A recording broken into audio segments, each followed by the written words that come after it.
Promulgada em 17 de maio de 1988, a Constituição Federal Brasileira reúne um conjunto de leis que orientam os direitos e os deveres dos cidadãos e determina as responsabilidades sociais, individuais e coletivas da nação. Denominada como Constituição da República Federativa do Brasil, o conjunto de leis define o país como um Estado democrático de direito e empenha-se em garantir os direitos humanos e sociais dos indivíduos. A dignidade da pessoa humana é um dos princípios fundamentais que regem o Estado e a convivência em sociedade. No Brasil, ela está estabelecida no artigo 1º da Constituição Federal como valor moral inerente ao ser humano, sendo o preceito máximo do Estado democrático de direito. De acordo com o artigo 5º da referida Constituição, todos são iguais perante a lei, sem distinção de qualquer natureza, garantindo-se aos brasileiros e aos estrangeiros residentes no país a inviolabilidade do direito à vida, à liberdade, à igualdade, à segurança e à propriedade. Todos os brasileiros e brasileiras, desde o nascimento, têm direito aos serviços de saúde gratuitos, mas ainda faltam recursos e ações para que o sistema público atenda com qualidade toda a população. Esse é o caso de Dona Nelly, que a nossa equipe de reportagem conversou. Senhora Nelly, a senhora utiliza o Sistema Único de Saúde? Sim, utilizo. Posso mais pagar plano de saúde, que é muito caro, né? Principalmente para a minha idade. Certo. O que a senhora tem a falar sobre o Sistema Único de Saúde? Como eles te tratam ao a senhora chegar num hospital público? Para conseguir uma consulta, meu filho, numa hospital público tem que demorar no mínimo 2 meses.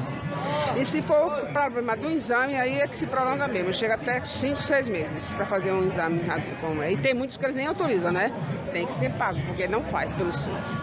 Um levantamento feito pelo Banco Mundial mostra um aumento da pobreza no Brasil, sendo quase 20 milhões de pessoas de baixa renda no país, dentre elas 9 milhões em situação de extrema pobreza. Aproveitamos a oportunidade e fomos até a Assembleia Legislativa de Alagoas, conversar com alguns deputados e saber a opinião deles a respeito do tema. Em relação às pessoas de deficiência física, qual a visão que você tem? O que você pretende fazer em relação a essas pessoas? Bem, quando se fala em pessoa com deficiência, nós estamos falando aqui para quase 19% dos alagoanos. Então é um índice altíssimo, em que infelizmente não se tem um olhar social como deveria. No parlamento estadual você poderia pensar em fazer novas leis para as pessoas com deficiência, e eu lhe garanto que não são necessárias novas leis. O que é necessário é que realmente essas leis que existem hoje, elas sejam efetivas. E para que isso aconteça, é necessário que sejam fiscalizadas. Por isso que é importante os órgãos de controle, os órgãos de fiscalização, como o PROCON, como o Ministério Público, serem atuantes. E também que se tenha capacitação da iniciativa privada, porque muitas vezes os empresários não sabem o que é acessibilidade. E acabam, às vezes, tentando ajudar uma pessoa com deficiência ao cumprir a legislação, e acaba tirando a sua autonomia, que é um pré-requisito para que a pessoa com deficiência tenha a sua liberdade. Então, muitas vezes, a lei determina colocar uma rampa na entrada do estabelecimento, ele coloca uma rampa com um grau maior do que determina a BNT, e a pessoa não consegue subir. Aí o empresário diz, mas eu deixo o meu segurança para que ela suba essa rampa. Ele até quer ajudar, mas só que isso tira a sua autonomia. Então a acessibilidade é autonomia, faz com que a pessoa vá pedir ajuda a alguém. Então, às vezes é um treinamento, é uma capacitação que é necessária e que faltam políticas públicas efetivas, não legislação nesse sentido. Essas desigualdades sociais essas desigualdades regionais, aliás, corrigindo, refletem nas desigualdades sociais até hoje. Então, o ponto de partida para a gente promover, quebrar essas desigualdades é tendo um plano de desenvolvimento integrado para o Brasil. Eu tenho uma opinião totalmente contrária a esses que carregam esses preconceitos, essas retaliações. Primeiro, eu acho que todos são iguais perante as leis. Dependendo de sua opção sexual, preto, branco, alto, baixo, sem terra, ou seja, todos os segmentos da nossa sociedade.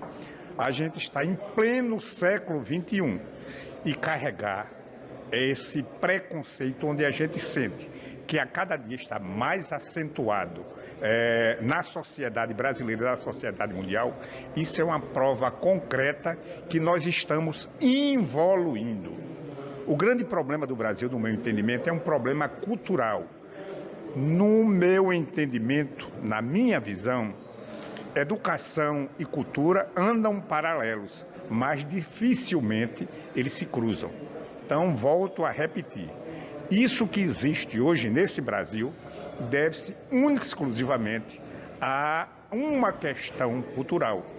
São imensas as desigualdades sociais, pelos brancos, pelos negros, pelos índios, por todos, por todo o povo brasileiro. Ficamos com a esperança de que um dia tudo há de melhorar.